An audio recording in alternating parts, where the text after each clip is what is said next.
अस्सलाम वालेकुम। मौजूदा सूरत हाल जो हमारे मुल्क भारत में हुई है, तो हम जमी खुद्दाम ख्वाजा हुज़ूर गरीब नवाज़ रहमतुल्लाह अलैह अजमेर शरीफ से एक पैगाम देना चाहते हैं मुसलमानों को कि संविधान के दायरे में रह के अपनी आवाज़ बुलंद करना सीखें।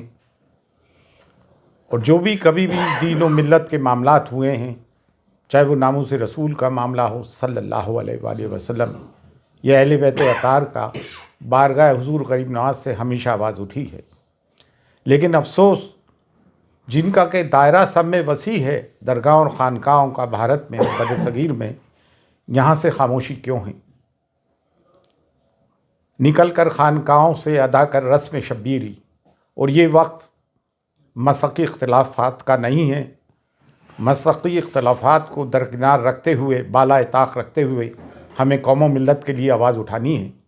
बेशक हम इस चीज़ की सख्त मजम्मत करते हैं जो महरौली शरीफ में बाबा कुतुबुद्दीन बख्तियार काकी रहमतुल्लाह अलैह के कुर्ब जवाहर में जो 700 और 800 साल पुरानी मस्जिद, मदरसा, कब्रस्तान ढाए गए हैं, हम उसकी सख्त मजम्मत करते हैं। ये उस दौर के कब्रस्तान थे जो बाबा कुतुबुद्दीन बख्तियार काकी, जो हुज़ूर गरीब नवाज़ के जानशीन हैं, उनके हम असर थे, खुलफा थे और मुरीदीन थे। उत्तराखंड में जो कुछ जुल्म हुआ, 14 फरवरी की तारीख थी कोर्ट की, उससे पहले ही आके नगर निगम ने सब सत्यानाश किया। बाकायदा मशीन गन चलाई गई मुसलमानों पे और जुल्म व मज़ालिम उठाए जा रहे हैं। हमें वो यूसीसी बर्दाश्त ही नहीं है जो हमारी शरीयत में मदाखलत करता हो।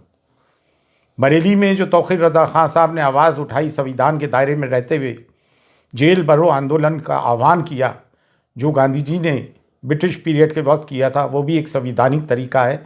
हमने उसकी भी पुरजोर हिमायत की है। और मुफ्ती सलमान अज़हरी साहब को जो बंदी बनाया गया, उन पे केस लगाया गया, ऐसी उन्होंने कौन सी बात कर दी थी? और ATS को इसमें हायल कर दिया गया। जब भी कोई मुसलमान कोई अपने हुकूक की आवाज़ उठाता है, अपने पे हो रहे जुल्म की आवाज़ उठाता है, तो उसके तार पाकिस्तान से या किसी भी टेररिस्ट ऑर्गेनाइजेशन से जोड़ने की कोशिश की जाती है। सब्र की, सहनशीलता की एक इंतहा होती है। गुज़िश्ता 10 साल से मीडिया एंटी इस्लाम और एंटी मुस्लिम उस पर कारमंद है। लोगों के दिलों में जहर भर दिया है। मिडाइवल पीरियड में तारीख़ में क्या हुआ, हिस्ट्री में क्या हुआ, इतिहास में क्या हुआ, उसके ज़िम्मेदार हम कतई तौर से नहीं हैं। पार्टीशन के हम ज़िम्मेदार नहीं। फिर हमारे पर ये मज़ालिम और जुल्म क्यों उठाए जा रहा है? हिंदुस्तान में डाइवर्सिटी है, तमाम फूलों का एक गुलदस्ता है। सिर्फ एक गेंदे का फूल ही क्यों? इसमें चमेली भी है, चंपा भी है, मोगरा भी है, गुलाब भी है। सबको लेके भारत बना है हमारा। संविधान हमें हक देता है। और अब कोई भी नगर निगम का बुलडोज़र गैर कानूनी तौर से हमारे घरों को बुलडोज़ करता है, तो सब के सब मैदान में उतर के आओ और संविधानिक तरीके से अपने लोगों की हिफाजत करें। ये बुलडोज़र की राजनीति इन्होंने इसराइल से सीखी है। फिर न्यायालय किस काम के, अदालतें, कोर्ट किस काम की? अगर तमाम काम नगर निगम और पुलिस कर लेगी तो फिर अदालत किस काम की? अदालतों से जो फैसले आ रहे हैं कानून की रूह से नहीं आ रहे हैं, बल्कि आस्था की रूह से आ रहे हैं। तो अब मुसलमान जाएँ तो कहाँ जाएँ? अब दरगाह और ख़ानकाह, जिनका कि सब में बड़ा गहवारा है, जिसकी कि भारत में सब में ज़्यादा फॉलोइंग है, आप लोग आवाज़ क्यों नहीं उठाते हो भाई?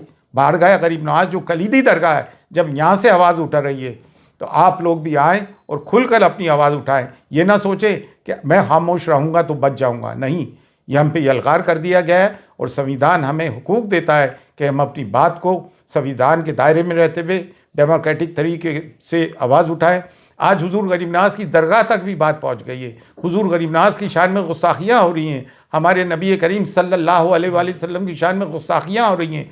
कब तक मुसलमान बर्दाश्त करेगा? और अगर मुसलमानों की इबादत गाहों पे बुलडोज़र चलने के बाद भी मुसलमान चुप है, तो इससे बढ़ के मुर्दारी क्या होगी? लेकिन अल्हम्दुलिल्लाह अब मुसलमान जाग गया है, हम सब जाग गए हैं। बारगाह हुज़ूर गरीब नवाज़ से भी सदा बुलंद होती आई है और अब पुरजोर बुलंद हो रही है कि उठो और उठ के जुल्म के ख़िलाफ़ आवाज़ उठाओ। अगर अपने आप को हुसैनी कहते हो और जुल्म के ख़िलाफ़ आवाज़ बुलंद नहीं करते हो, तो तुम कैसे हुसैनी हो? मसक़ी इख्तिलाफ़ात अपनी जगह हैं, लेकिन मिल्लत की बुनियाद पर मसक़ी इख्तिलाफ़ात को बाला ताक़ रखो और जो लोग बोल रहे हैं उनकी हिमायत करो। आओ और बोलो मुसलमानों के जुल्म के ख़िलाफ़। फ़ी अमानिल्लाह। अल्लाह हाफ़िज़।